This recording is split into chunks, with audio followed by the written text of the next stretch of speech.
لڑکی زندگی میں بہت کچھ پا چکی تھی، عزت، مقام، ایک سرکاری نوکری، تعلیم اور 2 خوبصورت بچے۔ ایجوکیشن ڈپارٹمنٹ میں 18 گریڈ کی آفیسر تھی، جس پر وہ بجا طور پر فخر کرتی تھی۔ لیکن اس کی کہانی کا اصل مقام وہ نہیں جو اس نے پایا، بلکہ وہ گہرائیاں ہیں جن میں وہ آہستہ آہستہ گرتی چلی گئی۔ اور اس کی کہانی صرف اس کی نہیں، بلکہ ہزاروں لڑکیوں کے لیے ایک آئینہ ہے۔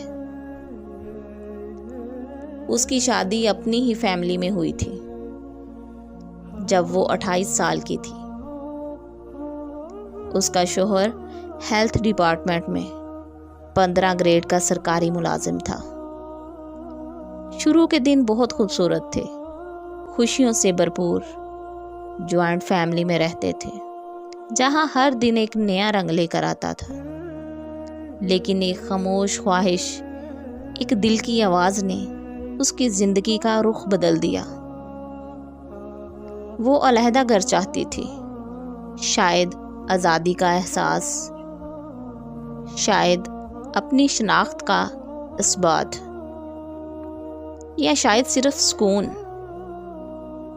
اس نے شوہر سے کہا، ہم دونوں اتنا کماتے ہیں، کیوں نہ اپنا علیحدہ سے گھر بنا لیں؟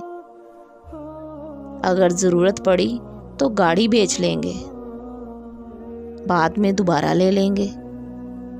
شوہر نے حامی بھر لی۔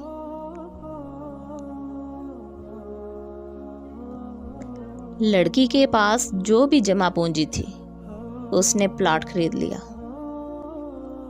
اور دونوں نے 1 سال کے اندر گھر بھی بنا لیا۔ مگر مسئلہ وہیں سے شروع ہوا جہاں سے اکثر گھروں کے بکھرنے کی بنیاد پڑتی ہے، غرور۔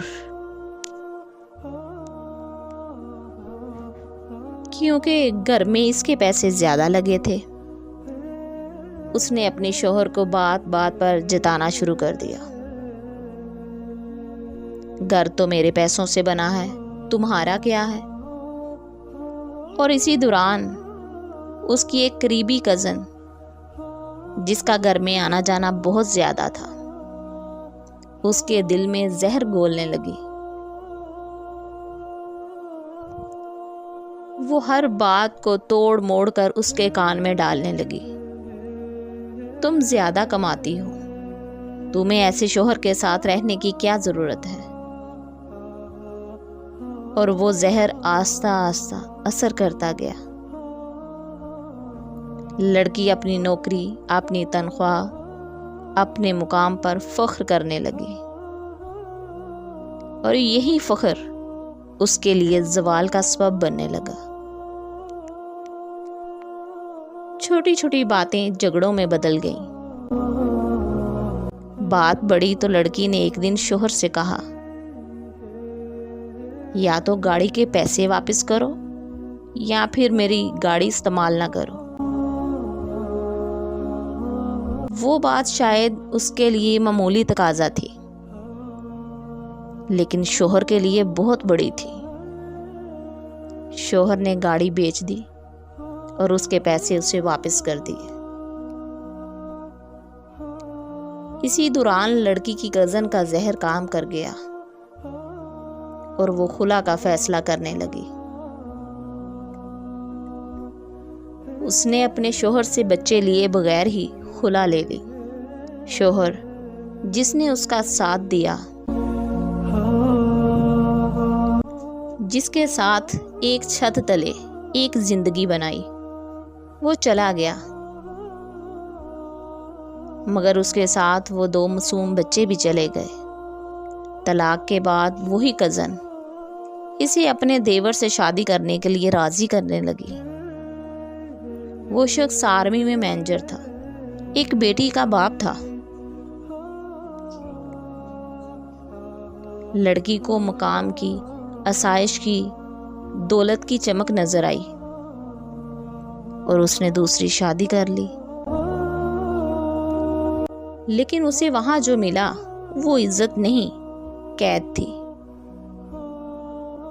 شوہر اور اس کے گھر والے اس پر بہت ظلم کرنے لگے۔ اس کی تنخواہ کا بڑا حصہ وہ خود لے لیتے اور صرف 10,000 ماہانہ اس کو جیب خرچ دیتے۔ خود رکشے پر جاتی، جبکہ گھر میں گاڑیاں اور ڈرائیور دونوں موجود تھے۔ صبح صبح اپنی سوتیلی بیٹی کو سنبھالتی، اسکول لے کر جاتی اور نوکری کرتی، مگر عزت کہیں نہیں تھی۔ پھر ایک دن سچ سامنے آیا، پتہ چلا کہ اس کا دوسرا شوہر پہلے سے اسلام آباد میں شادی شدہ تھا۔ تب بھی اس نے صبر کیا کہ شاید وقت بہتر ہو جائے، مگر وہ بار بار کہتا، چلی جاؤ، میری طرف سے تم آزاد ہو۔ آخر کار دوسری طلاق بھی ہو گئی اور وہ اپنے ماں باپ کے گھر آ گئی۔ 2 بچوں کے بغیر دل ٹوٹا ہوا، جسم تھکا ہوا اور دماغ بوجھل۔ ابو وہ آخری سہارا تھے۔ 2 ماہ پہلے ان کی بھی وفات ہو گئی۔ بھائی اپنی زندگیوں میں مصروف اور وہ اکیلی، خالی اور نادم۔ پچھتاوا دل میں جاگا جب ماں کے کہنے پر وہ اپنے بچوں سے ملی تو ان کی آنکھوں میں اپنی جگہ کسی اور کا عکس دیکھا۔ ان کے باپ نے گاڑی اور وہ چیزیں واپس کر دی جو اس نے ان بچوں کو دی تھی،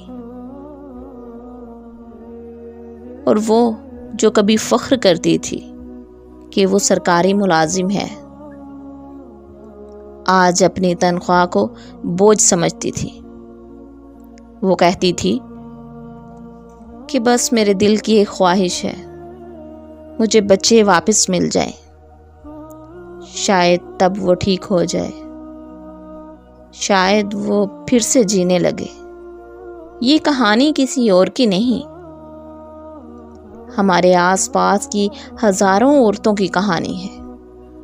ایک سبق ہے کہ نوکری، مقام، تنخواہ سب کچھ ہو سکتے ہیں، مگر وہ خوشیاں نہیں دے سکتے جو ایک گھر، ایک سچا رشتہ، ایک نرم دل شوہر اور بچوں کی ہنسی سے ملتی ہیں۔ میری درخواست ہے ان بہنوں سے، خدا را کسی بھی عورت یا سہیلی کی باتوں میں آ کر اپنا گھر برباد نہ کرو۔ غرور، تکبر، انا، یہ سب لمحاتی فتوحات ہوتی ہیں، مگر عمر بھر کی شکست بن جاتی ہیں۔ اللہ پاک اس بہن کو سکون دے اور ہر عورت کو وہ سمجھ عطا کرے جو اسے گزرے وقت کے بعد آتی ہے۔